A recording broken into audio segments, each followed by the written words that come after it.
ஜோதி அருட்பெருஞ்சோதி தனி பெருங்கருணை அருட்பெருஞ்சோதி.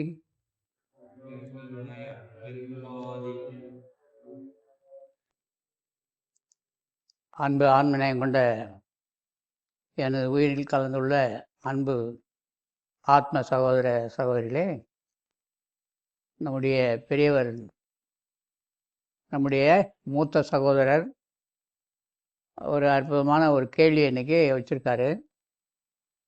கேள்வி என்ன அப்படின்னா, ஒரு முழுமையான கடவுளிடமிருந்து முழுமையற்ற நாம் எவ்வாறு வந்தோம்? ஏன் முழுமையிலிருந்து வந்த நாம் முழுமையாகத்தான் இருக்க வேண்டும்? எல்லா விஷயங்களிலும் அரைகுறையாகவே இருக்கின்றோம்.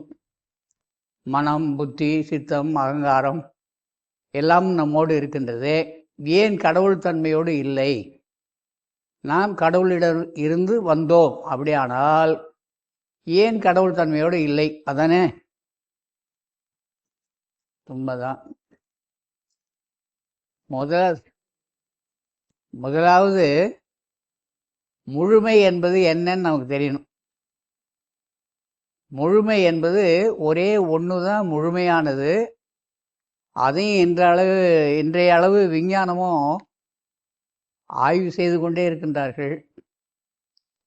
நம்முடைய முன்னோர்கள் முழுமையை பற்றி தெளிவாக எழுதியிருக்கிறார்கள். இது விஞ்ஞானம் என்பது தேடிக்கொண்டே இருப்பது, அதுக்கு ஒரு முடிவே கிடையாது. விஞ்ஞானம் என்பது தேடிக்கொண்டே இருப்பது. இப்போ தாமஸ் ஆல்வா எடிசன் மின்சார பல்பை கண்டுபிடிச்சாருன்னு படிக்கிறோம்.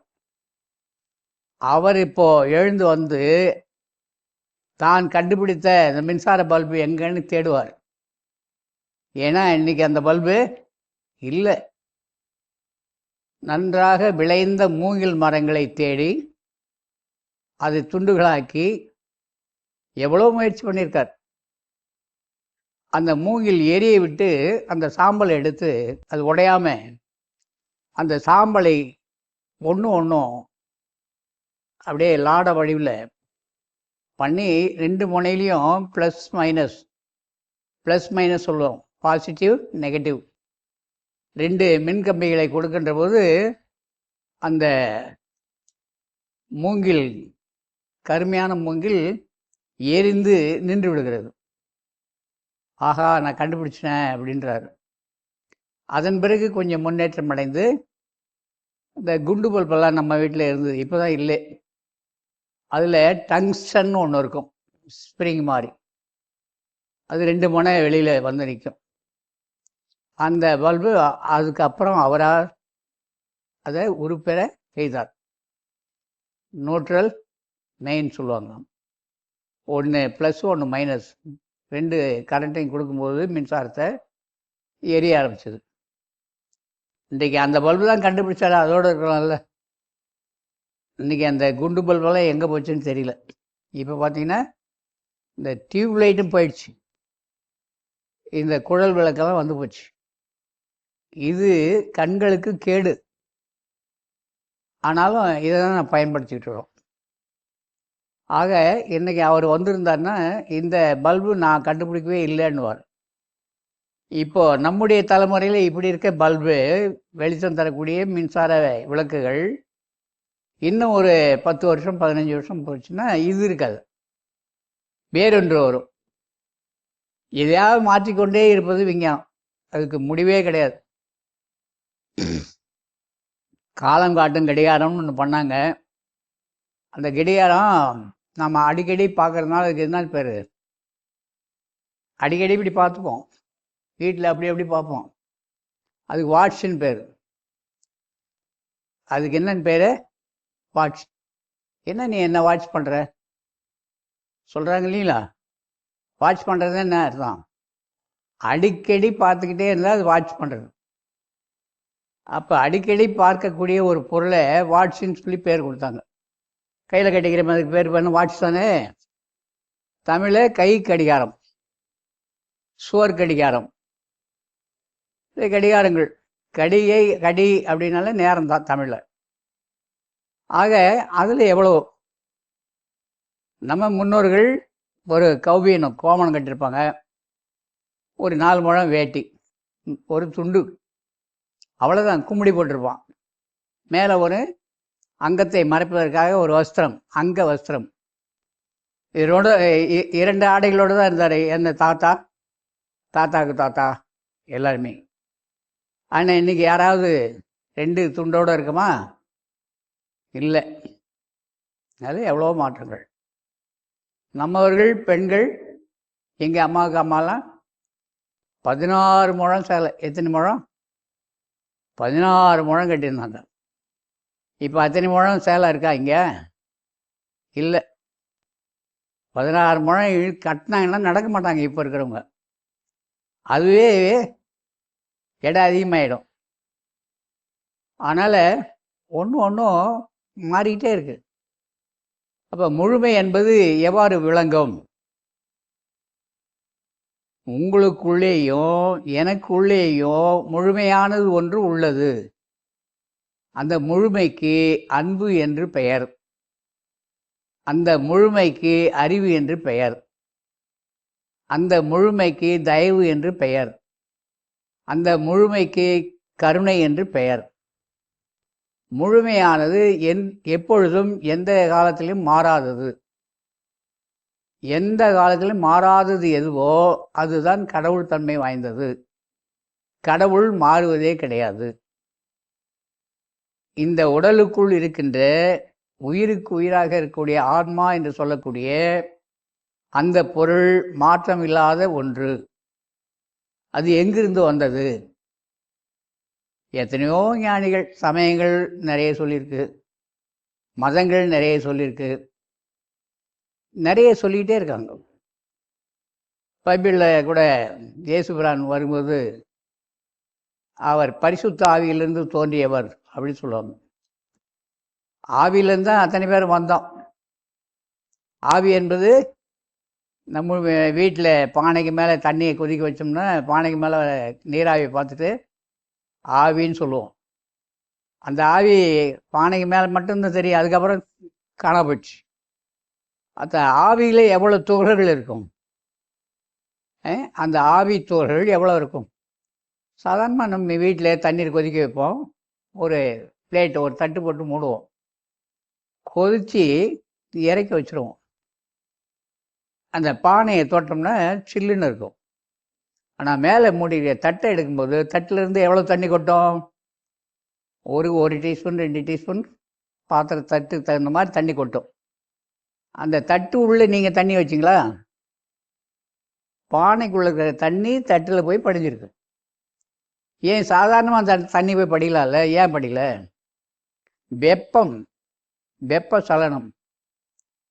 வெப்ப சலனம் உண்டாகி மேலே போய் ஆவி படிந்தது தான் தண்ணி. இந்த ஆவி எவ்வாறு அந்த பானைக்குள்ளே மேலே படிஞ்சு கீழே வரும், அந்த தட்டில் படிஞ்ச அந்த நீரை மட்டும் எடுப்போமே ஆனால் தூய்மையான நீர். அது அதில் மாசு என்பதே இருக்காது. இந்த மருந்துகள் எல்லாம் அப்படி தான் பண்ணுறாங்க. குடைகளை வைத்து கொதிக்க வைத்து அந்த குடுவையை குளிர வைத்து ஆவியாகி அந்த ஆவி இன்னொரு பாத்திரத்தில் போய் குளிர வைத்து எடுக்கும்போது அது மருந்து. மிக மிக நுண்ணிய அந்த பொருளுக்கு ஆங்கிலத்தில் மைக்ரோஃபைண்ட் அப்படின்னு சொல்லுவாங்க. சிறு சிறு துகள்கள். இப்போ நம்ம வீட்டு சன்னல் இருக்குது, ஒரு 2 நாள் கழித்து போய் தெரு பக்கம் இல்லை உள்பக்கம் இந்த சன்னல் மேலே இப்படி கை வச்சு தடவினா என்ன வரும்? அழுக்கு இருக்கும். அந்த அழுக்கு கையில் ஒட்டிச்ச அது எவ்வளோ துகள்கள் இருக்குது? அன்றாடம் நம் மக்கள் உபயோகிக்கக்கூடிய முகப்பூச்சி தோல் இருக்குல்ல, முக பவுடர், ஃபேஸ் பவுடர்ன்றாங்க. அந்த பவுடர் எவ்வளோ துகள்களால் ஆனது? விரலால் தொட்டாலே அதில் கோடிக்கணக்கான துகள்கள் சேர்ந்தது தான் அந்த பவுடர். அப்போ இந்த ஆவி என்பது, இப்படி ஆன்மா என்பது பரிசுத்தமான ஆவியில் தான் வருது. சுத்தமான ஆவி, பரிசுத்தமான ஆவி, அசுத்தமானது. சென்ற வாரம் பார்த்தோம். சுத்தம் எது, அசுத்தம் எது? அசுத்தம் இல்லாத சுத்தம் இல்லை, சுத்தம் இல்லாத அசுத்தம் இல்லை. அதானே பார்த்தோம் போன வாரம். ஆக இந்த பார்க்குற வெளி ஆகாயம், இந்த ஆகாயத்துக்கு மேலே ஆகாயம், இப்படி நிறைய வெளிகளை வந்து ஞானிகள் அக அனுபவத்தில் பார்த்துருக்காங்க. அவர்கள் எழுதியதை வைத்து கொண்டு நாம் அத்தனை பேரும் பேசிக்கிட்டு இருக்கிறோம், தேடிக்கிட்டு இருக்கிறோம், பார்த்துக்கிட்டு இருக்கிறோம். தேடுதல் நமக்குள்ளேயே போயிட்டு இருக்கிறோம். வெளியில் தேடினா அதுக்கு முடிவே கிடையாது. பிரபஞ்சம்னுவாங்க, ஆங்கிலத்தில் கேலக்ஸி அப்படின்னு சொல்லுவாங்க. அது மிகப்பெரிய நிலை. அண்டங்களுக்கு அப்பால அப்படின்னு சொல்லுவது வள்ளலார் சொல்லுவார். இந்த உலகம் மட்டும் இல்லை, இன்னும் எத்தனையோ உலகங்கள் இருக்குது. வரம்பில் இன்பம் அப்படின்னு ஒரு பகுதி இருக்குது. அதில் வள்ளலார் நிறைய எழுதுறாரு. அப்புறம் மெய்யருள் வியப்பு அப்படின்ற பாடல்கள், அதில் நிறைய விஷயங்களை சொல்ல வர்றார். இந்த ஆகாயமெல்லாம் கடந்து அந்த ஆகாயம் வரைக்கும் சென்றவர்களாம் பறவெளி, துரியன்னுவாங்க, துரிய வெளின்னுவாங்க, பறன்னுவாங்க, பறவெளின்னுவாங்க. அதெல்லாம் வெற்றிடம். அதுக்கு அப்பால் போயிட்டு சிவவெளின்னு ஒன்று சொல்லுவாங்க. இந்த சிவவெளி என்பது என்ன? சிவவெளி என்பது ஒளினாலே ஆகப்பட்டது. வெறும் ஒளி தான், வேற ஒன்று கிடையாது அங்கே. அந்த சிவவெளியை நாம் யாரும் இன்னும் அனுபவிக்கவே இல்லை. வள்ளல் பெருமான் அனுபவித்து எழுதியிருப்பார். தூய தூய தூய துரிய பதிதனில் நேயமறை ஓது செத்தார் எழுவார் என்று கைத்தாளம் போடு, வள்ளலார் எழுதுகிறார். தத்துவம் அனைத்தும் தனித்தனி கடந்து தத்துவ அதீத மேல்நிலையில் சுத்த சிவநிலை காண சென்றே ஒத்த நிலைக்கண் யாமும் எம் உணர்வும் கரைந்து போயின அப்படின்றார். மணிக்கணக்கில், நாள் கணக்கில், மாத கணக்கில், வருட கணக்கில் இருந்துருவார். வெளியில் யாரும் அதை வச்சிருக்க முடியாது. உடனே பூமிக்குள்ளே அழகாக முறைப்படி பண்ணிடுறாங்க. அதுக்கு பேர் சமாதி. அதுக்கப்புறம் அவர் கண்ணை திறந்தாரா திறக்கலையா, அவரும் அதுவும் ஒன்றாச்சா, அந்த அதுவும் இந்த உடம்பும் ஒன்றாச்சா அப்படின்னெல்லாம் நாம் அதை ஆய்வு செய்ய முடியாது. அதுக்கு மேலே இருக்குது அந்த சுத்தமானது, அந்த முழுமையானது. இந்த முழுமையை தேடி உட்காடுறாங்க. அழகாக இப்படி தான் உட்காரணும், இப்படி தான் உட்காரணும்னு நிறைய சொல்லியிருக்காங்க. அவர்களுக்கு எது சௌகரியமோ அப்படி உட்காரணும். என்ன கேட்டால், நாம் இப்படி உட்காடுறோன்னு வச்சுங்களேன், நம்ம நினைவை நிறுத்தி உள்ளே போயிட்டே இருக்கும்போது ஒரு கட்டத்தில் இந்த விரல் எட்ட விலகும். இது எப்போ விலகிச்சுன்னு உங்களுக்கே தெரியாது. கவனம் அப்புறம் மறுபடியும் விரல் மேலே வரும். அப்போ கவனம் மறுபடியும் விரல் மேலேயே வரும். அதை விட நம்முடைய புத்த மகான், புத்தர் பெருமான் ஆசை அருமின்னு சொன்னார் இல்லைங்களா, அவர் தான் அழகாக இப்படி வைப்பார். தெளிவாக இப்படி வச்சுருப்பார், சில நேரம் இப்படி வச்சுருப்பார். ஏன்னா இது இந்த உடம்புக்குள்ளேயே நம்முடைய சக்தியானது உடலுக்குள்ளேயே ஒரு சுற்று வந்துக்கிட்டே இருக்கும். வள்ளல் பெருமான் பாருங்க, கைகளை கட்டியே இருப்பார். அந்த சக்தியை வெளியே அனுப்புவது கிடையாது. அந்த முழுமையானது உள்ளே இருக்குது. இந்த முழுமையிலிருந்து தான் இந்த மனம், புத்தி, சித்தம், அகங்காரம் என்ற பொருளற்ற, அதாவது அது விளக்க முடியாது. மனம்னா என்ன சொல்லுவீங்க நீங்கள்? மனம்னா என்ன சொல்லுவீங்க? புத்தின்னா என்ன சொல்லுவீங்க? சித்தம்னா என்ன சொல்லுவீங்க? அகங்காரம்னா என்ன சொல்லுவீங்க? ஆக அது அகப்புற கலன்கள். உள்ள புறம் வந்து கண்ணு, காது, மூக்கு, வாயெல்லாம் புறத்தே இருக்கின்ற கருவிகள். இதுக்கு உள்ளே இருந்து வேலை செய்கிற ஒன்று அகக்கருவிகள். அந்த கருவிகள் நமக்கு தெரியாது. அந்த கருவிகளை எவ்வாறு தொழில்படும் இதெல்லாம் அவங்க பார்க்குறாங்க. முழுமையான நிலையை அடையிறது முயற்சி எடுக்கிறாங்க. ஏன்னா இந்த முழுமையானது, வள்ளல் பெருமான் எழுதுவார், ஆகாசம், ஆகாயம் அனாதி. அதற்கு காரணமான பரமாகாச சொருவராகிய கடவுளும் அனாதி. அனாதியான கடவுளிடத்தில் சந்தான அணுக்களும் அனாதி, காற்றும் அனாதி. அது கணக்கு சொல்ல முடியாதுன்னு எழுதுறார்.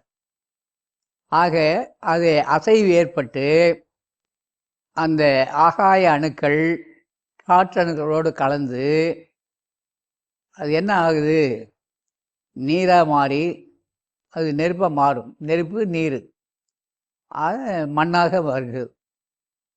ஆகாயம், காற்று, காற்றில் நெருப்பு இருக்குது, நெருப்பில் நீர் இருக்குது, எல்லாம் சேர்ந்து மண்ணாகுது. ஆக இந்த மண், பஞ்சபூதங்கள், 5 தத்துவங்களால் ஆனது இந்த உடல் சொல்லுவாங்க. இந்த உடம்பு 5 தத்துவங்களால் ஆனதுன்னு சொல்ல வராங்க. ஆக இந்த தத்துவங்களெல்லாம் கலக்கணும். முழுமையானது மண்ணா அப்படின்னா இல்லை. தண்ணீர் முழுமையானதா இல்லை.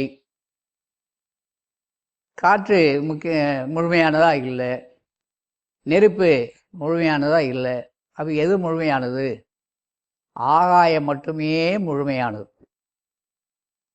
நம்முடைய உடல் பகுதியில் முழுமையை நோக்கி பயணிக்கின்ற போது முன்னாடி சொன்ன ஒரு ஞானம், ஒரு அறிவு, கண்ட பெரியவர்கள், கண்ட ஞானிகள், அவங்க சொன்ன வழக்கம் கீழே இருந்து ஆரம்பிப்பாங்க. ஆதாரம் அப்படின்னு சொல்லி மூலாதாரம், சுவாதிஷ்டானம், மணிப்பூரகம், அநாகதம், விசுத்தி, ஆக்கினை, அப்புறம் சகசராரா அப்படின்னு சொல்லி எழுதியிருக்காங்க. அது அனுபவம். நாம் மூலாதாரம்னா சொல்லலாம், படம் போட்டு காட்டலாம். மூலாதாரத்தில் ஏதாவது அனுபவம் இருக்குமா நமக்கு? சொல்லுங்க பார்ப்போம். ஏன்னா எல்லோருமே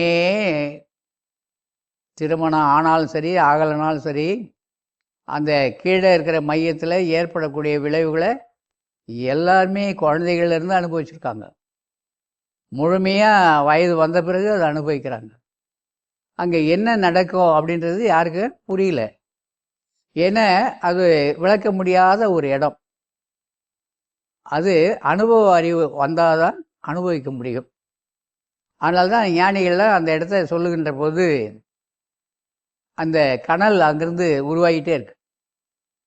அவை பிராட்டி பாடுவாங்க, மூலாதாரத்து 3 எழு கனலை காலால் எழுப்பும் கருத்து அறிவித்து. கால்னு சுவாச காற்றுக்கு கால்னு பேர். அங்கேருந்து அந்த ஆதாரத்திலிருந்து நெருப்பை, அக்னியை எழுப்புதல் வேண்டும். எவ்வாறு எழுப்புவது? இங்கே காற்று வைத்து தான். காற்று என்பது மனம். மனதை வைத்து தான் அங்கே போக முடியும். சொல்லுவாங்க வீட்டில் எல்லாம் வச்சு என்ன வச்சா சாப்பிடலாம்? உப்பு வச்சா சாப்பிட்லாமா, பொரியல் வச்சா சாப்பிட்லாமா, வறுவல் வச்சா சாப்பிட்லாமா, ஊறுகாய் வச்சா சாப்பிட்லாமா, என்ன வச்சா சாப்பிட்லாம்? உங்கள் வீட்டுக்கு சாப்பிட கூட்டிங்க, வந்துட்டேன். ஆனால் நான் ஒரு முடிவோடு தான் இருக்கேன். ஆனால் நீங்கள் எனக்கு பிடிச்சதெல்லாம் கூட பண்ணி வச்சுட்டு சாப்பிடுங்க சாப்பிடுங்கன்னா நான் சாப்பிட முடியல. ஏன்னா நான் மனம் வைக்கலை. என்ன வைத்தால் சாப்பிட முடியும்? மனசு வைச்சா சாப்பிடலாம். அதுக்கு தான் சொன்னாங்க, மனம் அது செம்மையானால் மந்திரம் ஜெபிக்க வேண்டாம்னாங்க. மனம் போல் வாழ்க்கைன்னாங்க. மனம்தான் எல்லாத்துக்கும் காரணம். நல்ல மனசுன்னாங்க. நல்ல மனம் வேண்டும்னாங்க. மனம் ஒரு குரங்குன்னாங்க. இந்த மனம் படுத்துகிற பாடு காற்று தான். மனம் என்பது காற்று, மண் என்பது உடல். உடல் தத்துவத்தில் தான் இந்த காற்று இயங்கிக்கிட்டு இருக்கு. இப்போ உடலை பிடிக்கணும்னா நமக்கு என்ன செய்யணும்? மனசு தான் வேணும். இப்படி உட்காரு அப்படின்னு சொல்லிட்டீங்க, உட்காரோம். எவ்வளோ நேரம் உட்காரோம்? அவர்கள் உட்கார்ந்து பழகின அளவுக்கு உட்காரும். ஒரு நாளெல்லாம் உட்காருனா உட்காருமா? உட்காராது. அது முதல்ல பழக்கணும். ஏன்னா முழுமையை தெரிவதற்காக நாம் பயணிக்கிறோம். அரைக்குறையை தெரிஞ்சுக்கிறதுக்கு ஒன்றும் பிரச்சனையே கிடையாது, எப்படி வேணாலும் இருக்கலாம். ஆனால் எங்கிருந்து வந்தோம், என்னவா இருக்கோம், என்ன ஆகும், அப்படி ஆகக்கூடாது. உழல் பெறுவான் அதுதான் எழுதுவார். உலகில் வந்து பிறந்தோம், வாழ்கின்றோம், மரணமடைவதற்காக வந்தோம். மரணம் வரில் ஏது புரிவீர், என்ன செய்வீங்கன்னு கேட்குறார். 28 பாடல்கள் எழுதியிருக்காரு அந்த முழுமையை அடைவதற்கு. முழுதும் ஆனான் என்று ஊது ஊது அப்படின்னு வள்ளலார் எழுதார். முழுதும் ஆனான் யார்? வள்ளலார் மட்டும்தான் முழுமையானார். வேற யாரும் முழுமையாகலை. எல்லோருமே விண்டு விட்டார்கள். விண்டு போதல்னா என்ன அர்த்தம்? ஒரு பொருள் விளங்கா உருண்டை, இல்லை ஒரு மசால் வடை, இல்லை ஒரு சப்பாத்தி, அது முழுமையாக இருக்குது.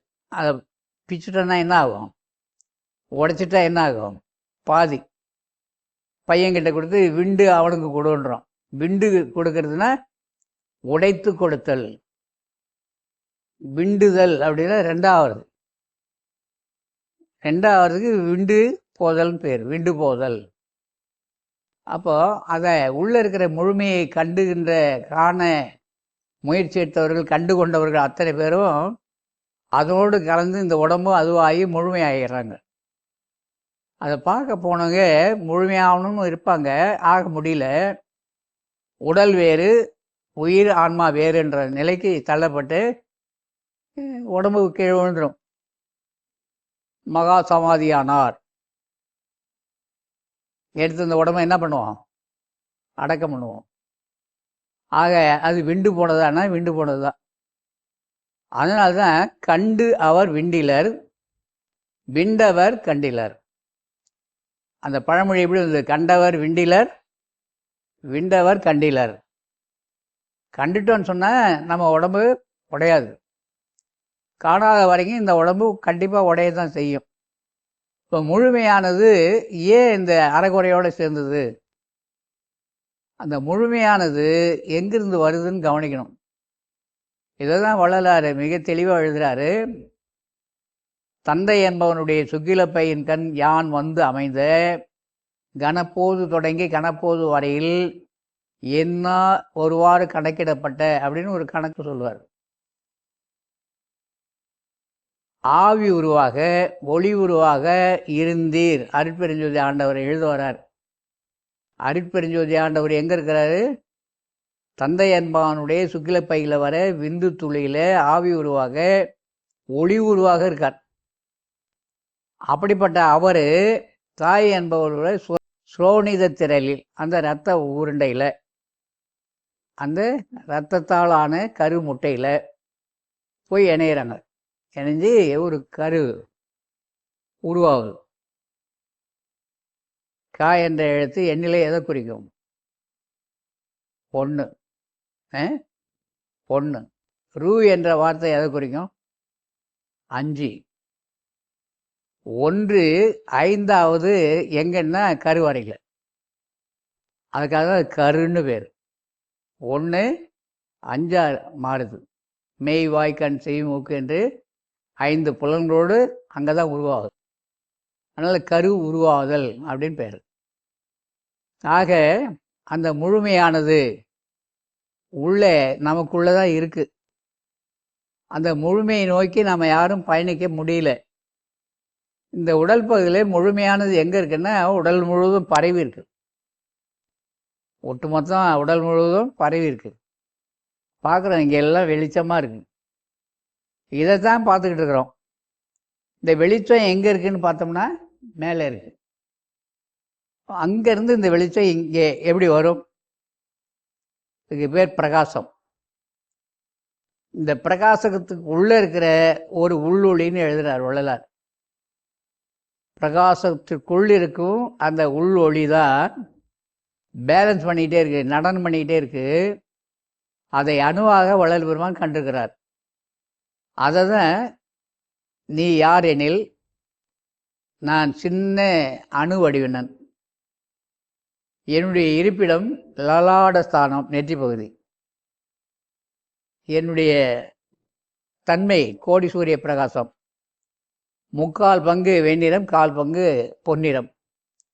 நாம தான் நீங்களும் நானும் 75 வருஷம் 80 வருஷம் உட்காந்து பார்த்துக்கிட்டே தான் இருக்கிறோம். அந்த மஞ்சளும் வெண்மையும் தெரிஞ்சுதா? தெரிஞ்சுதா? தெரிஞ்சதுன்னு நான் சொன்னால் நீங்கள் ஒத்துக்கிடணும். இல்லை, தெரியலன்னு சொன்னாலும் நீங்கள் ஒத்துக்கணும். ஏன்னா இது என்னுடைய அனுபவம். நான் தெரிஞ்சது அப்படின்னு சொன்னால், நல்லா தெரிஞ்சவங்களா இருந்தால் என்ன கேட்கணும்? நீங்கள் முழுமையாகி இருந்தால் உங்களுக்கு ஏன் சுருக்கம் வருகிறது, உங்களுக்கு ஏன் நரை வருகிறது, உங்களுக்கு ஏன் பசி வருகிறது, உங்களுக்கு ஏன் தாகம் வருகிறது, உங்களுக்கு ஏன் வேர்வை வருகிறது, நீங்கள் நடந்தால் நிழல் விழுகிறதே காரணம் என்ன? உங்களுக்கு எல்லாமே தேவைப்படுது இந்த உலகத்தில் இருக்கும்போது.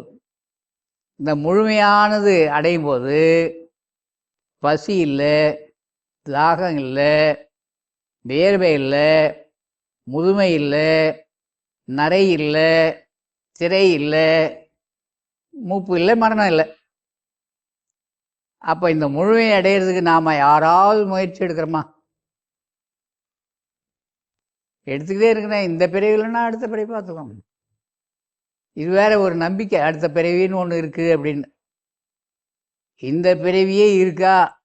போன பிறவி உண்டா? அடுத்த பிறவின்னு ஒன்று இருக்குமா? நீங்கள் நான் அத்தனை பேரும் ராத்திரி 10, 11 ஆச்சுன்னா எங்கே போயிடுவோம்? முதல் பிறவி போயிடுமா? இல்லை 2வது பிறவிக்கு போயிடுமா? இல்லை அடுத்த பிறவிக்கு போயிடுமா? எந்த பிறவிக்கு போனோம்? தூங்கிடுறோம். தூங்குனது யாரு? யார் தூங்குனது? நான் தான் தூங்கினேன்றீங்க. மருத்துவர்கள் போய் நின்றுன்னு 4 நாளாக தூங்கலிங்கன்றது ஒன்று சொல்லுது, அடித்து போட்ட மாதிரி தூங்கினே இருக்கிறேங்க ஐயா. தூக்கமாக வருது, உட்காந்தா தூக்கம், நின்னா தூக்கம், இது எங்கேருந்து தான் இந்த பாழா போன தூக்கம் வருதோன்னு வரும். அதுக்கப்புறம் ஒரு வாரம் தூங்கலை அவர். அதே பல்லவியே பாடுவார். ஆனால் இல்லை, ஐயோயோ என்னால் தூங்க முடியலையே, எல்லாரும் தூங்குறாங்க ஐயா, என்னால் தூங்க முடியல, நான் தூங்கியே ஆகணும், தூக்கமே இல்லை. ஏன் இல்லை? தூங்குனியே, யார் தூங்குனது? நீ தானே.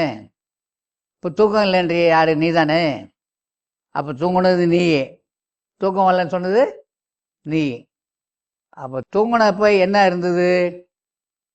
ஓ மைண்டு, ஓ மனசில் ஒன்றும் இல்லை, ஒன்றுமே இல்லை, முழுமையாக இருக்க. அந்த முழுமையோடு நீ இருக்கும்போது உறக்கம் என்பது அதுவாக வருது, ஓய்வு தேவைப்படுது. ஆனால் அது முழுமையை அடையலை. நீங்கள் நிறைய மனசில் நிறைய விஷயங்களை உள்ளே வாங்கி வச்சுருக்கீங்க. அது என்ன ஆகும், இது என்ன ஆகும், இது எப்படி ஆகும், அது எப்படி ஆகும், நாளைக்கு என்ன ஆகும், அடுத்த வருஷம் என்ன ஆகும். அதாவது பூதாகாரமான ஒரு சிந்தனை பண்ணுறது. ஐயோ ஒரு பிள்ளை பிறந்து போச்சே, இதுக்கு என்ன பண்ணோம், அடுத்து 2 ஒன்று, அடுத்து 3வது ஒன்று வந்து போச்சே, 4வது ஒன்று வந்து போச்சே, ஏயா வந்தது? கடவுள் கொடுத்தாருங்க. என்ன பதில் இது? யார் கொடுத்தாரா? கடவுள் கொடுத்தாராம். இந்த மாதிரி சொன்னவங்க நிறைய பேர். 7 பொண்ணு குழந்தைங்க பெற்றுட்டாரு, 8வது தான் இங்கே வராரு. நான் 30 வருஷம் கதை சொல்கிறேன். என்ன ஐயான்னு கேட்டான். அடுத்து பையன் பிறப்பான்னு எனக்கு 7 பொண்ணுங்க ஐயா, 8வது ஒரு பையன் பிறப்பானேன்னு வந்திருக்கிறேன். இது என்ன பையன் பிறகுது? இங்கே ஏதாவது பச்சை பறித்து கொடுத்தா பையன் பிறப்பானா? இல்லை இது வரைக்கும் ஏதாவது பச்சை சாப்பிட்டு ஒரு பொண்ணு பிள்ளைய பெற்றுக்கிட்டாரா? சொல்லுங்க பார்ப்போம். இந்த முழுமையை தெரிந்து கொள்ள போகும்போது உங்களுடைய வாழ்வியல் புரிஞ்சிடும். இந்த உடல் வந்த விதம் தெரியும், இந்த உயிர் வந்த விதம் தெரியும். ஆனால் புரியாது, தெரியும், அறியாது, அறிய முடியாது. அறிந்து கொள்வது தான் முழுமை. பையன் வேணும், பெற்றுக்கலாம். பொண்ணு வேணும், விஞ்ஞானம் சொல்லுமா? விஞ்ஞானம் மாத்திரை கொடுக்கும், மருந்து கொடுக்கும். அப்போ கூட இது தோல்வி தான். நம்முடைய மெய்ஞானிகள் சொல்லியிருக்கிற விஷயங்களை உள்வாங்கணும். வாங்கி அதன்படி வாழ்க்கையை தேடி போகும்போது பையன் வேணா பையன் பெற்றுக்கலாம், பொண்ணு வேணா பொண்ணு பெற்றுக்கலாம். எல்லாம் அந்த முழுமையை தேடி போகும்போது வருகின்ற விஷயங்கள். அந்த முழுமையை தேடுகின்றதுக்கு தபன்னு பேர், தியானம்னு பேர். தியானம் ஒன்று செய்தால் எல்லாமே வரும். இது வருமா, அது வருமா, இது முடியுமா, அது முடியுமா, இது நடக்குமா, அது நடக்காதா, எந்த கேள்விக்கும் அங்கே பதிலே இல்லை. ஏன்னா உங்களுக்குள்ளேயும் எனக்குள்ளேயுமே உள்ளது. அந்த முழுமையான ஒன்றை அறிந்து கொள்ள முயலுகின்ற போதே உங்களுக்கு இந்த உலகத்தில் என்னெல்லாம் இருக்கோ அது தேடி வரும். நீங்கள் இந்த முழுமையானதை தேடி போகும்போது முழுமையற்ற அத்தனையும் வந்து உங்ககிட்ட சேரும். முழுமையை தேடி போயிட்டு இருக்கிறீங்க, பணம் காசே பார்க்கல, நீங்கள் அது தேடிக்கிட்டு போய் என்ன மாதிரியான சூழ்நிலை வந்ததுன்னே தெரியாது, பணமாக கொட்டும். தினம் காலையிலேருந்து சாயந்தரம் வரைக்கும் பேங்க் அக்கௌண்ட் பார்க்குறதும், நெட்டை ஓப்பன் பண்ணுறதும், மொபைலை ஓப்பன் பண்ணுறதும், வரவு செலவு பார்க்குறதுமே சரியாக இருக்கும் அவனுக்கு. இப்படியே பார்த்துட்டு இருப்பான். பேங்க் பேலன்ஸ் இருக்கும். பெரிய பெரிய ஆள்லாம் அப்படி தானே இருக்கிறாங்க, போயிடுறாங்க. அவருடைய எண்ணம் பூரா இதில் இருந்தது. பணம், புகழ், பெருமை, நிலம், கால்காணியை நால்காணியே ஆக்கணும். ஆக்கிடுவார். ஏன் அந்த மொழியை நோக்கி போகிறாரு. உங்களுக்குள்ளேயும் எனக்குள்ளும் இருக்கிற அந்த முழுமை கிட்ட போய் எதை சொன்னாலும் அந்த முழுமை சும்மா இருக்காது, முழுமையாக உங்களுக்கு கொடுக்கும். நீ எதை கேட்கிற அதை கொடுக்கும். அதான் அந்த கதை ஒன்று சொன்னாங்க. ஒரு 25-30 வயசு பையன் ஏதாவது ஊர் விட்டு ஊர் போய் பழச்சிக்கிட்டு ஒரு வழி பார்ப்போம், வந்து ஊரில் அதுக்கப்புறம் திருமணம், அப்புறம் குழந்தை குட்டி, வீடு வாசல் பார்ப்போம், கை கால் நல்லா இருக்கும்போதே போய் சம்பாதிக்க ஆரம்பிப்போம் அப்படின்னு ஊரை விட்டு கிளம்பி போகிறாரு. போகும்போது ஒரு காட்டு வழியாக போயிட்டுருக்கிறார். காலையில் புறப்பட்டு வரும். சூரியன் வரும்போது போனார், ஆரஞ்சு நிறத்தில் இருந்தது. திரும்ப வெள்ளையாச்சு, திரும்ப ஆரஞ்சு நிறத்துக்கு போகுது. இந்த முழுமையான சூரியன் கூட காலையில் ஒரு நேரம், 11 மணிக்கு ஒரு நேரம், 12 மணிக்கு ஒரு நேரம், 4 மணிக்கு ஒரு நேரம், சாயந்தரம் 6 மணிக்கு ஒரு நிறம். சூரியன் நிறம் மாறுறாரு? இல்லவே இல்லை. அவர் முழுமையானவர். அவர் ஒரே நேரத்தில் தான் இருக்கார். இந்த நிறத்தை மாற்றுவது யாருன்னா இந்த ஆகாயத்தில் இருக்கக்கூடிய மேகங்கள், நீர், காற்று எல்லாமே சேர்ந்து மாற்றும். ஆக சாயந்தரம் ஆச்சு, அந்தி சாய்கின்ற நேரம். பசி தாங்கலை பிள்ளைக்கு. பார்க்குறான், வெட்ட வெளியில் ஒரே ஒரு மரம் இருக்கு. இந்த நடந்து களைப்பு, அந்த மரத்தடியில் போய் ஒரு 5:30-6 மணிக்கு படுக்கிறான். படுக்கும்போது நல்ல அசதியாக தூக்கம் வருது. இந்த மாதிரி நேரத்தில் நம்ம பசிக்கு ஒரு நல்ல சும்மா ஒரு கஞ்சியும் வறுமிளகாய் இருந்தால் நல்லா இருக்குமே நினச்சான். ஏன்னா அதான் நினைக்கிறான். ஆமாம், அப்படி வளர்ந்தவன் இல்லையா. உடனே வறுமிளகாயும் கஞ்சியும் வந்து போச்சு. அதிசயம் பார்க்குறான், என்னடா இது, மரத்துங்கீழே வந்து படுத்தோம், வறுமிளகா கஞ்சின்னு எண்ணினோம், உடனே வந்து போச்சு. எடுத்து சாப்பிட்றான். சாப்பிட்டுக்கிட்டே பாதி குடிச்சிருப்பான், வயிறு நிரம்பிச்சு. உடனே அடுத்த கட்டம் என்ன நினைக்கிறான், இது வடை பாயசமாக இருந்தால் எப்படி இருக்கும். உடனே வடை பாயசம். ஆஹா, நம்ம நினைக்கிறதெல்லாம் நடக்குது. சாப்பிட்டாரு. இல்லை, பன்னீர் கலந்த வெட்டி வேறு போட்ட ரோஜா மூக்கு போட்ட ஒரு நீர் இருந்தால் பருகுனா நல்லா இருக்குமே. ஏன்னா ஏறிக்கினே இருக்குது, புத்தி இருக்குது, மனம் வேலை செய்யுது. அவ்வளோ அருமையான மினரல் வாட்டர் தானே இப்போல்லாம் பாட்டில் தூக்கின்னு போகிறோம். அது மாதிரி ஜாரில் தண்ணி வந்தது, குடிக்கிறார். ஆஹா, என்ன மனமான தண்ணீர். குடித்து முடிச்சிட்டாரு. கொஞ்சம் அசதியாக அந்த மரத்து மேலே சாய்ந்து படுக்கிறாரு. சாப்பிட்டா நீட்டாக படுக்க முடியல, ஏன்னா வயிறு வீங்கி போயிருக்கு. உள்ளே போட்டு வீங்க வச்சுட்டார். அதில் டன்லப் பில்லோ. அந்த காலத்தில் அம்சதூளிகா மஞ்சம்னு கதைகளில் வரும். அம்சன்னு ஒரு பறவை இருந்ததாகவும் அதனுடைய முடி ரொம்ப சாப்பிட்டு ரொம்ப மென்மையானது. பஞ்சை விட, பருத்தியை விட, இலவம் பஞ்சை விட ரொம்ப மென்மையானது. அந்த அம்சதூளிகா மஞ்சம் அரண்மனையில் தான் இருக்கும். அப்படி ஒரு மஞ்சள் இருந்தால் நல்லா இருக்குமே நினச்சான். படுவாவி நல்ல பிள்ளை. மஞ்சள் வந்து போச்சு. 2 திண்டு தலகாணி இருந்தால் நல்லா இருக்குமே, பட்டு துணியில் வந்து போச்சு. படுத்துக்கிட்டே யோசிக்கிறான்.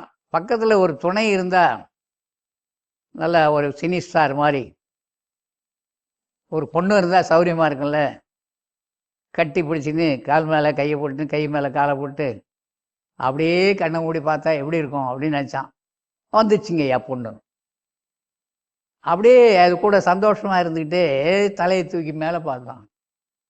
இந்த மரத்தில் சின்ன சின்ன பழம், ஆலம்பழம் மாதிரி இருக்கு.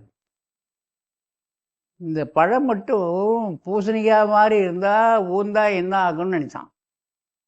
மாவு மேலே தொப்பு தொப்புன்னு 4 ஊந்துது. மூஞ்சி மேலேயேவா, முகத்து மேலேயேவா விழும். ஏந்து பார்க்குறான். இங்கேருந்து ஓடுறான். அங்கே ஓடி நினைக்கிறான், ஒன்றும் கிடைக்கல. திரும்ப மரத்துங்கீழே வந்தால் கிடைக்குது. அப்போ தான் நினைக்கிறான், இதுதான் கற்பக விருட்சம் சொன்னாங்களோ அப்படின்னு சொல்லி. ஏன்னா இந்த பயணம், அந்த ஓய்வு, அந்த எண்ண உணர்வு, இதெல்லாம் உங்களுக்குள்ளேயும் எனக்குள்ளேயும் உருவாகிறது தான்.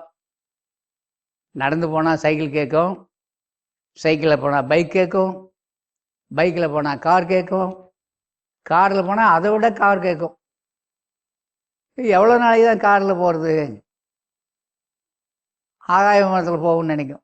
இப்படியே போயினே இருக்கும். அது எண்ணியது எண்ணியவாறு நடந்துக்கிட்டே இருக்கும். இது யார் கொடுக்குறது? உங்களுக்குள்ளே இருக்கிற முழுமை.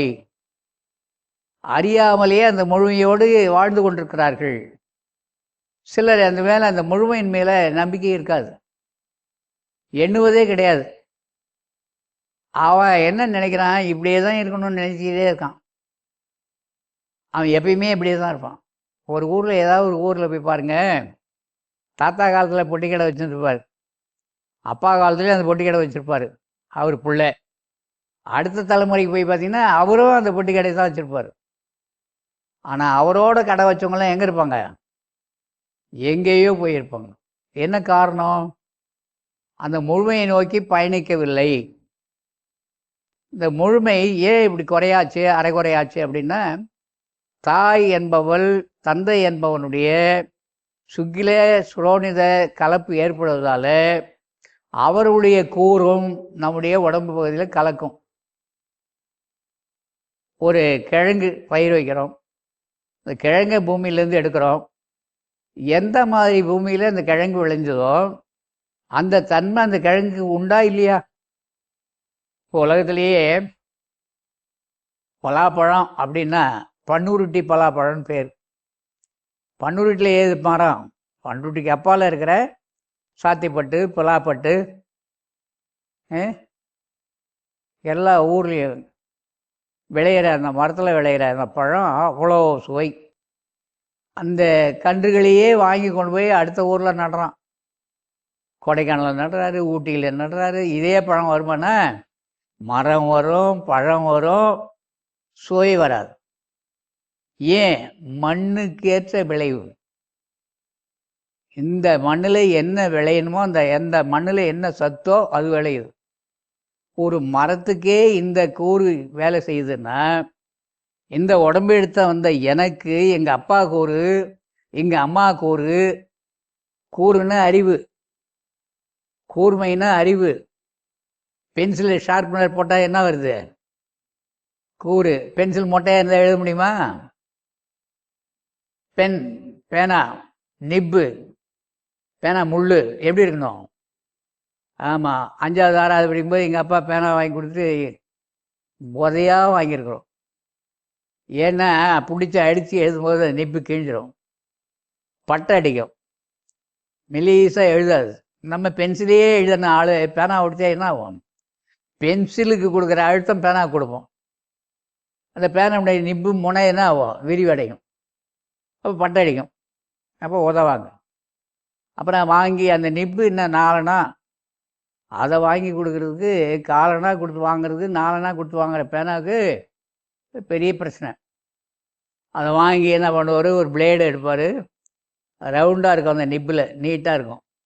அது உள்ளே வச்சு நீட்டாக இழுப்பார். இழுத்துட்டு கண்ணாடி ஒன்று வச்சுன்னு அதை தேய்ப்பார் அந்த நிப்பை. இதெல்லாம் எங்கள் அப்பா பண்ண வேலை. அப்புறம் அந்த நிப்பு, ஏன்னா காலனா கொடுத்து வாங்க முடியாதுல்ல, அப்புறம் அந்த பேனாவை பொருத்தி கொடுத்து எழுதி பாருன்னுவார். இந்த அந்த கூர்மை அப்பாவிடமிருந்து வந்த அறிவு, அம்மாவிடமிருந்த அறிவு. ஏங்க நானும் நல்லா தான் இருக்கேன், என் பையன் என் வீட்டம்மாவும் நல்லவங்க தான், 2 பேரும் அறிவாளி தாங்க. நாங்கள் அன்பு, தயவு, கருணை, இரக்கம் இத்தியாதி குணங்களோடு தான் 2 பேருமே இருக்கிறோம். 2 பேருக்கும் பிறந்தது ஒன்று. அதை பாருங்க ஐயா, என் பேச்சையும் கேட்க மாட்டேங்குது, என் மனைவி பேச்சையும் கேட்க மாட்டேங்குது. நான் என்ன பண்ணட்டும்? ஏன் 2 பேர் பேச்சுமே அது கேட்கல? அதுக்கு முன்னாடி அவங்க அப்பாவை பார்க்கணும், அவங்க அப்பாவுக்கு முன்னாடி இருக்க அப்பாவை பார்க்கணும், அந்த அப்பாவுக்கு முன்னாடி இருந்தால் அப்பா பார்க்கணும். இதை தான் இன்றைக்கி விஞ்ஞானம் சொல்லுது. டிஎன்ஏ, ஆர்என்ஏ அப்படின்னு சுருக்கமாக வார்த்தையை உபயோகப்படுத்தி தந்தை என்பான் உடம்புலேருந்து வர விந்து எடுத்து குரோமோசோம்ஸ் சொல்கிறாங்க. அங்கேயே அதை பிரித்தா நல்ல பிள்ளை வரும். அது யாருக்கும் இப்போல்லாம் நல்ல பிள்ளை வேணுன்னா பெற்றுக்கலாம் அப்படின்னு கோடிக்கணக்கில் செலவு பண்ணுறவங்களாம் இருக்காங்க. அங்கேயே பிரித்து அறிவாளியே கொண்டு வர முடியும்னு எழுதுகிறான். நம்முடைய ஞானிகள் அந்த முழுமையான ஒரு குழந்தையை பெற்றுக்கிறதுக்கு வழி சொல்லியிருக்காங்க.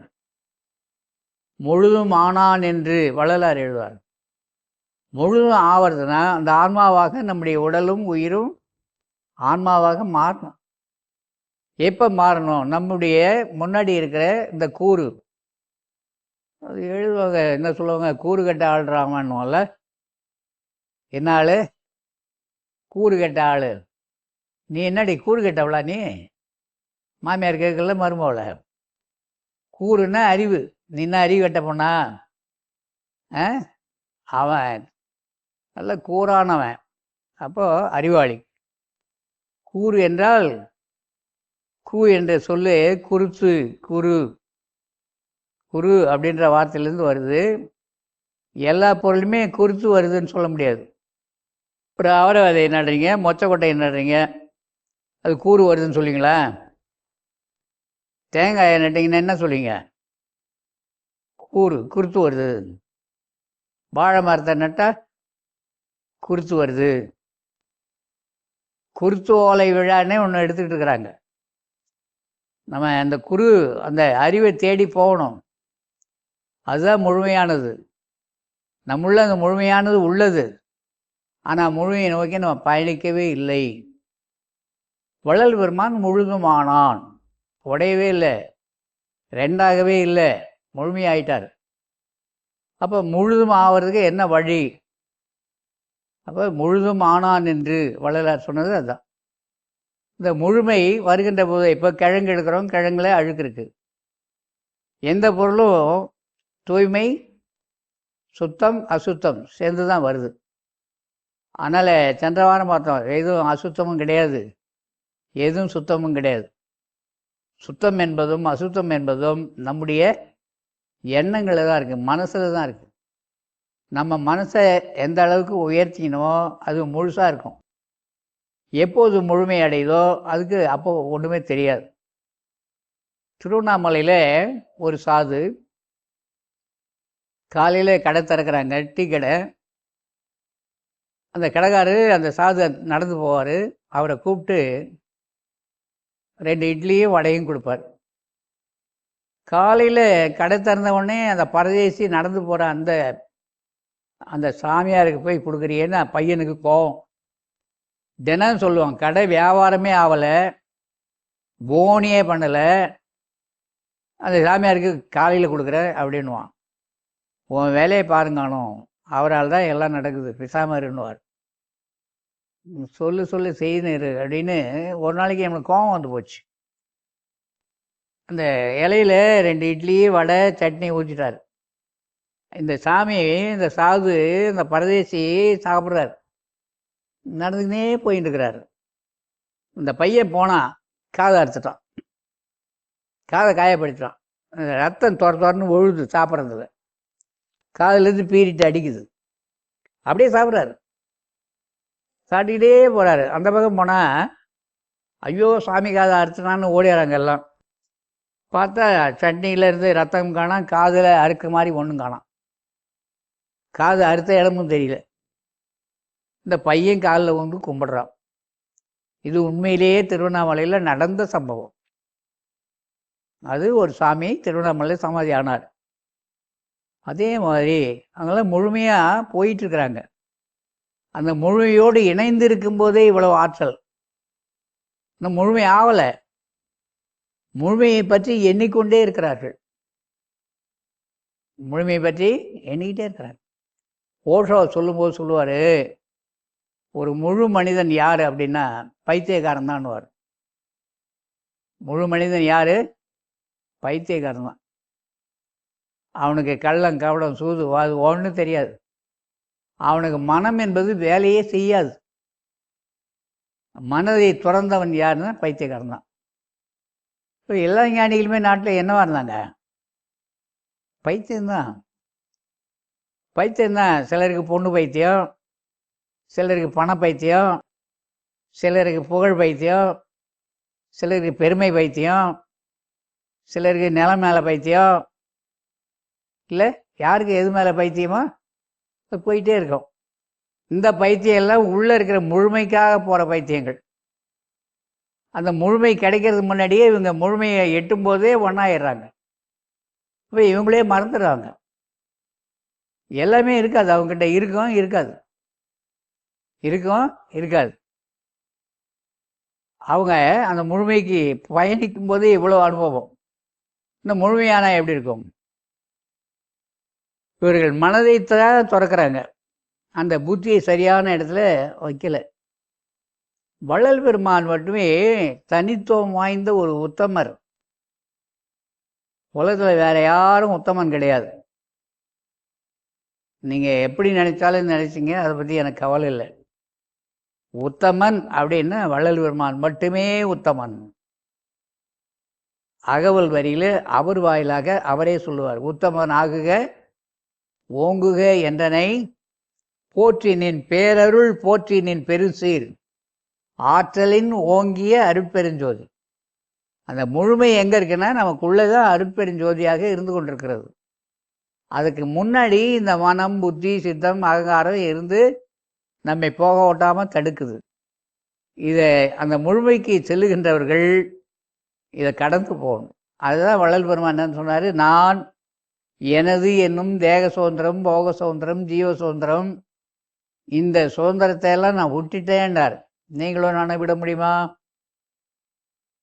அதை பற்றி பேசிட்டு உட்காந்துக்கிறோம் பொழுது எழுதி பொழுது போனால். ஆனால் எவ்வளோ பெரிய விஷயங்கள் அப்படியே விட்டுட்டார்ல. அப்படியே விட்டுட்டார். ஞான சபையை அப்படியே விட்டுட்டு அவர் பாட்டு போனார்.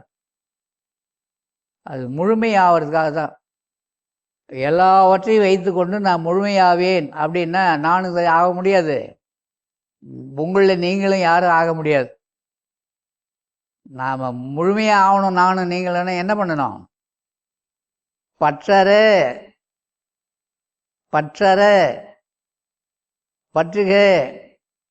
பற்று அற்றவன் எவனோ அவன்தான் முழுமையானவன். பற்றுக பற்றற்றான் பற்றினை பற்றுக பற்றை பற்றுக பற்று விடற்கு. முழுமையானவங்கிட்ட போகும்போது இருக்கும், ஆனால் என்னுடையது இல்லை. உட்காந்துக்க, இது என்னுடையது இல்லை. போட்டுக்க சட்டை என்னுடையது அல்ல. தெரிஞ்சே வாழற வாழ்க்கை தான் அந்த முழுமைக்கு போகக்கூடிய வழி. இது விடாப்பிடியா அப்படி எழுந்து அப்படி போகிறேன். இந்த குழந்தை எழுந்து வந்து இதில் உட்காந்துட்டான். நீங்களாம் உட்காராது அப்படின்னு. நான் வரேன், உட்காரட்டும். என்ன பெரிய அரியாசனமா இது? பிள்ளைக்கு ஆசையாக உட்காந்தான் விடு அப்படின்னா நான் முழுமையை நோக்கி பயணிக்கிறேன்னு அர்த்தம். எப்படி விட்டீங்க அதை? இந்த மாதிரி பிள்ளைகளை இட்டு வராதிங்க. நான் உட்கார சேராது. உங்களுக்கு எல்லாம் அறிவு இருக்கா இல்லையா? அப்படின்னா முழுமையானவனா? முழுமையானவனா? முழுமை என்பது எல்லாவற்றையும் விட்டு விட்டு வரணும். என்னுடையதுன்னு அந்த எண்ணமே இல்லாமல் இருக்கணும். எல்லாம் நம்முடையது. இது நல்லா இருக்குங்க. அதை தான் முழுமையான தகவலை அழகாக சொன்னார். யாதும் ஒரே, அதை வார்த்தையை எடுத்துக்கிட்டாங்க. சொல்லுவதற்கு நல்லா இருக்கும், நடைமுறையில் சாத்தியப்படுமா? யாதும் ஊரே. நம்ம ஊர் தான் சிங்கப்பூர். ஃப்ளைட் ஏறி போயிடுங்க பார்ப்போம். யாதும் ஊரே தானே. இங்கே ஏர்போர்ட்டில் பிடிச்சிருவான். உங்களை பாஸ்போர்ட் எங்கே, விசா எங்கே, டிக்கெட் எங்கே, ஓகே ஆச்சா, எல்லாத்தையும் பிச்சு எடுத்துருவான்.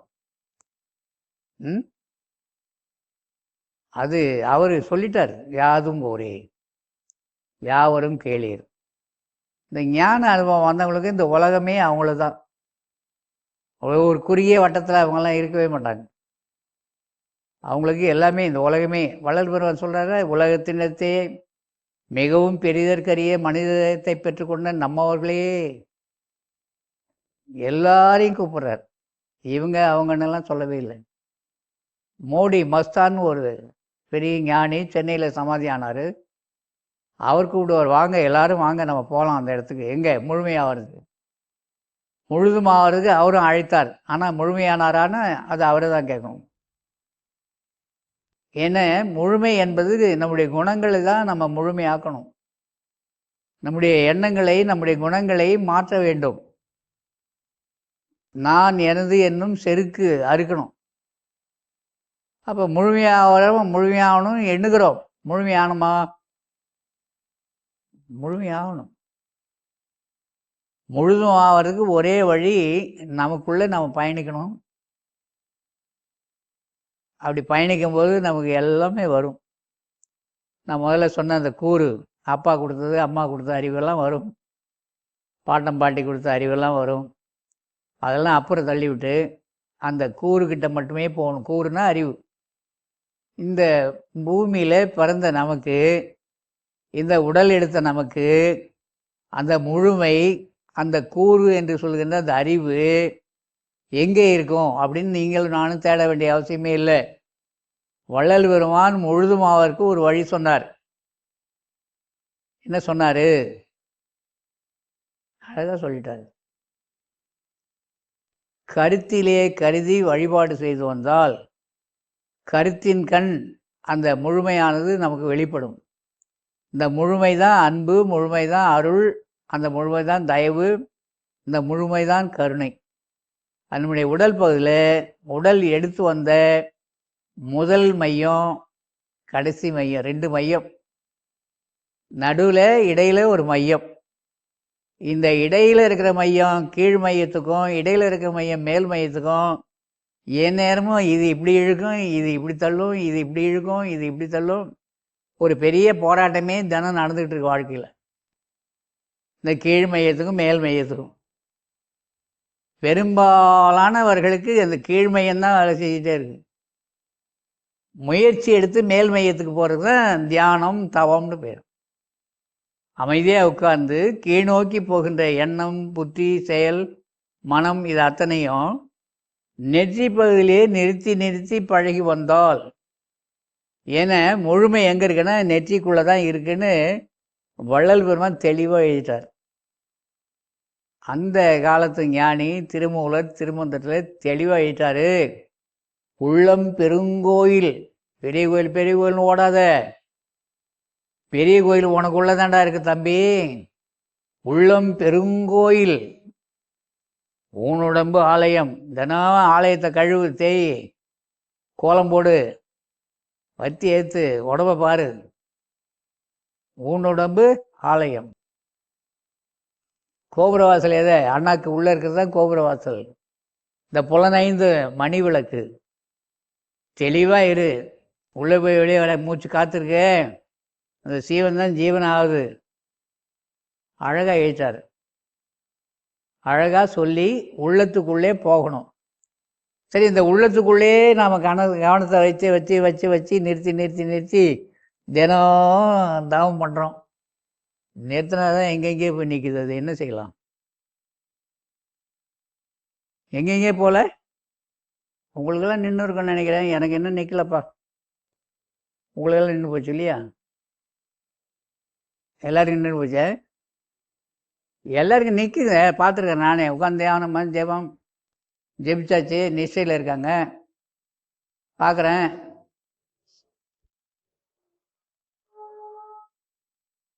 அப்படின்றான். என்னென்ன நிஷ்டை கூடுது? என்ன நிஷ்டை கூடுது? தூக்கம். நிஷ்டை கூடனா உடம்பு அசையுமா? நிச்சயில் இருந்தால் கூடுமா? உட்கார்ந்து உட்கார்ந்து உட்கார்ந்து பலகால் முயற்சி எடுக்கணும். சாதாரண ஒரு எந்த தொழில் செய்கிறதுக்கும் எவ்வளோ சிரமம் இருக்கு. உலகில் வந்திருக்கிற நீங்கள் ஆளுக்கு ஒரு தொழில் செய்கிறீங்க. அவர்கள் தொழிலை சரியாக செய்யும்போதே கஷ்டங்கள் நிறைய. அந்த தொழிலில் போட்டிங்க வேறு, அந்த தொழில் கொண்டு வந்து கொடுக்குறவங்ககிட்ட பூசல்கள் வேறு. ஆனாலும் இந்த தொழிலை விட்டுட்டு ஓடி போயிடணும், ஓட முடியுமா? ஓடவே முடியாது. எங்கே இருந்தாலும் எல்லாமே வரும். இந்த போராடும் குணம் நமக்கு கிடையாது. ஆனால் போராட்டத்தை எதிர்கொள்ளும் திறன் வரும். எப்போ? தவம் செய், தியானம் செய், எதையும் எதிர்கொள்ளும் ஆற்றலை பெறுவாய். தியானத்துக்கு நிகரானது உலகத்தில் ஒன்றுமே கிடையாது. இந்த வள்ளல் பெருமான் 2 வரியில் எழுதுறார். தியானமயமானால், கடித குறிப்பில் எழுதுறார், தியானமயமானால் பொசிப்பு மாறும். பொசிப்பு மாறும். இப்போ என்ன செய்யணும்? தியானம் பண்ணணும். அதனால் இந்த முழுமை எங்கே இருக்குன்னா, நம்ம உள்ள உச்சிக்கு கீழே நெற்றி பகுதியில் உள்ளே இருக்கு முழுமை. அங்கே தினம் கொஞ்சம் பார்த்தோம் அப்படின்னா தத்துவங்கள் அனைத்தும் தனி தனி கடந்து தத்துவ அதீத மேல்நிலையில் சுத்த சிவம் அங்கே தான் விளங்குது அப்படின்னு அவர் அனுபவம். அவர் அனுபவத்தை எழுதிட்டார். அதை வச்சுக்கிட்டு நம்ம போகணும். இது ஊர் போகிறதுக்கு ஒரு விலாசம், ஊர் போய் சேர்றதுக்கு ஒரு விலாசம். ஆமாம். ஏன்பா போன வாரம் ஒரு பலாப்பழம் கொண்டாந்து கொடுத்தியே, காசிராசா, அருமையான பழம்பா. அது நம்ம தோட்டத்துலைங்க, சசி தோட்டத்துலேருந்து பறித்து வந்தேன். அப்படியா? ரொம்ப அற்புதமான பழம். உங்கள் வீடு எங்கே இருக்குது? அவர் வீடு எங்கே இருக்குது? சசி வீடு. இந்த இங்கிட்டு போய் அங்கிட்டு போய் இங்கிட்டு போயின்னுவார். இந்த இங்கிட்டு அங்கிட்டெல்லாம் கதை வேணாம், அட்ரஸ் சொல்லு, விலாசம் கொடு. நீங்கள் ஒன்றும் இல்லைங்க, இங்கேருந்து போர்டிங் போங்க, சித்தார்ஸ்வர் போங்க, அப்படியே நடுவரப்பட்டு போங்க, அப்படியே அங்கே பட்டீஸ்வரன் போர்டு இருக்கும், பாங்க. அங்கே 3வது வீடு தான் நம்ம வீடு. தெரிந்து போச்சா? வச்சுக்கிட்டு பைக் எடுத்துகிட்டு போனோம், கார் எடுத்து போனோம், என்ன பண்ணணும்? இதில் தான் போகணும். இது அங்கே போய் போர்டிங்கில் நின்றுட்டு வழி கேட்டால் நல்லா இருக்குமா? இப்போ போகிற வழியில் அழகாக போகணும். அதனால் எல்லா ஞானிகளும் நமக்கு முழுமைக்கு வேண்டியதெல்லாம் கொடுத்துருக்காங்க. எல்லாமே அந்த தயவு, அந்த கருணை, அந்த இரக்கம் நம்ம மனசில் இல்லை. அதை கொஞ்சம் கொஞ்சமாக நம்ம வளர ஆரம்பிக்கணும், வளர்க்கணும். நாம் முழுசாக ஆகணும்னா நம்முடைய குணங்கள் தான் நம்ம முழுமையாக்கும். நம்ம குணங்கள் தான். வள்ளல் பெருமான் அழகாக சொல்லுவார், ஈ என்று 4 சென்று கேளாத இயல்புன்றார். நாம் அப்படியா இருக்கோம்? நம்ம யாரையாவது கேட்டுன்னு தானே இருக்கிறோம். இந்த முழுமையாயிட்டாரு, அவருக்கு அது தேவையில்லை. இந்த முழுமையாகிறதுக்கு இன்னொரு ரகசியம் சொல்லுவார். உலகில் பிறதமை, மற்றவங்கள யாராக இருக்கட்டும், மனைவியாக இருக்கட்டும், குழந்தைங்களா இருக்கட்டும், எல்லாரையும் என்ன சொல்லணும்? நாய், பேய், சீ, சனிய, இப்படிலாம் திட்ட சொல்லியிருக்கார் வள்ளலார். இல்லை, நாய் என்று, பேய் என்று, சீ என்று பிறர் தம்மை தீங்கு சொல்லாத தெளிவும். நம்ம குடும்பம் நடத்துகிறோம் எல்லாரும், இதை வேற எங்கேயோ போய் தனியாக ஆரம்பிக்க வேண்டிய, நம்ம வீட்டிலேருந்தே ஆரம்பிப்போம். அதனால் உயர்வடைவோம், முழுமையாவோம் என்று சொல்லி, முழுமையாகிறது இதுதான் வழி. நம்முடைய குணங்களை சுத்தமாக இல்லாமல் பண்ணணும். குணம் இருக்குந்தான், குணம் இருக்குந்தான். என்ன தான் வீட்டில் காலையில் வச்சு ஏற்றி வச்சா ஒரு மணி நேரம் உள்ள நுழைஞ்சா, ஆஹா தாழம்பு வாசனை அருமையாக இருக்குது வீட்டில். அதே மத்தியானம் போனால் காணாமே, மாறி போகுது. அப்போ என்ன காலையிலேருந்து ராத்திரி வரைக்கும் வத்தியாக வச்சுட்டு இருக்க முடியும்? நம்ம அடிக்கடி நம்முடைய எண்ணங்களை சீர் பண்ணிக்கணும். நம்ம தான் பண்ணணும், யாரும் பண்ண முடியாது. இன்றைக்கி நாம் எப்படி இருந்தோம்? காலையிலேருந்து சாயந்தரம் வரைக்கும் யார்கிட்ட பேசணும், யார்கிட்ட பழகணும், வெறுப்பாக இருந்தோமா, விரக்தியாக இருந்தோமா, துவேஷமாக பேசணுமா? சரி, இது தற்சோதனைன்னு சொல்லுவாங்க. இப்படி போகும்போது நாம் தெரிஞ்சுக்கிறோம். தன்னை அறிதல், இதுதான் பெரிய உண்மை. என்ன நான் தெரிஞ்சுக்கன்னா, நான் முழுமையானவன். நான் முழுமைக்குள்ளே போகலை. நான் முழுமை என்னுள்ளது இருக்கு, அதனால உள்ளே போகணும் அப்படின்னு வள்ளலார் எழுதியிருக்காரு. ஆகையினால அன்புள்ளங்களே, நன்றாக நிமிர்ந்து உட்கார்ந்து 2 புருவங்களுக்கு மத்தியில் அண்ணாக்கின் பக்கம் மேலே உச்சிக்கு கீழே கோடி சூரிய பிரகாசமுடைய ஒளி அணுவாக நான் இருக்கின்றேன், இந்த உடல் நான் அல்ல என்று கருதி கருதி கருதி கடவுள் வழிபாடு செய்து வந்தால் கருத்தின் கண் கடவுளுடைய அருள் வெளிப்பட்டு விளங்கும் என்றும், அந்த இடம்தான் நாம் முழுமை பெறுவதற்குரிய இடம் என்று எல்லா ஞானிகளும் எழுதியிருந்தாலும் கூட முழுமையானவர் சொல்லுவதை நாம் நம்பி அந்நிலையில் நாம் முயற்சி எடுப்போம். எக்காலத்தும் எவ்விடத்தும் எவ்விதத்தும் எவ்வளவும் தடைபடாமல் வாழ்கின்ற ஒப்பற்ற பெரிய வாழ்வை இதனால் பெற முடியும் என்று வள்ளல் பெருமான் எழுதி அருளி இருக்கின்ற சத்தியவாசத்தில் நம்பிக்கை கொண்டு கடவுள் வழிபாடு செய்வோம். அருட்பெருஞ்சோதி அருட்பெருஞ்சோதி அருட்பெருஞ்சோதி.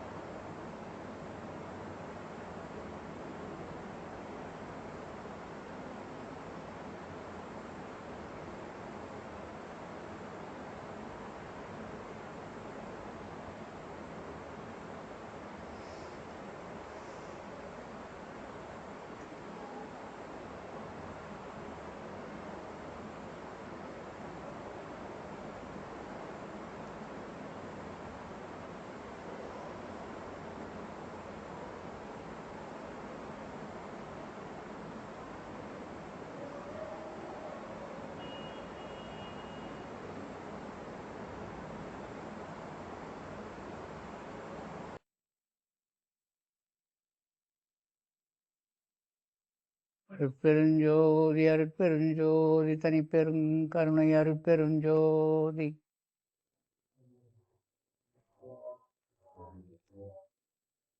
எல்லா உயிர்களும் இன்புற்று வாழ்க, கொல்லா நெறி உலகமெல்லாம் ஓங்குக, வள்ளல் மலரடி வாழ்க வாழ்க, நல்ல மழை பொழிக, நாடு வளம் பெறுக. அருட்பெருஞ்சோதி அருட்பெருஞ்சோதி தனிப்பெருங்கருணை அருட்பெருஞ்சோதி.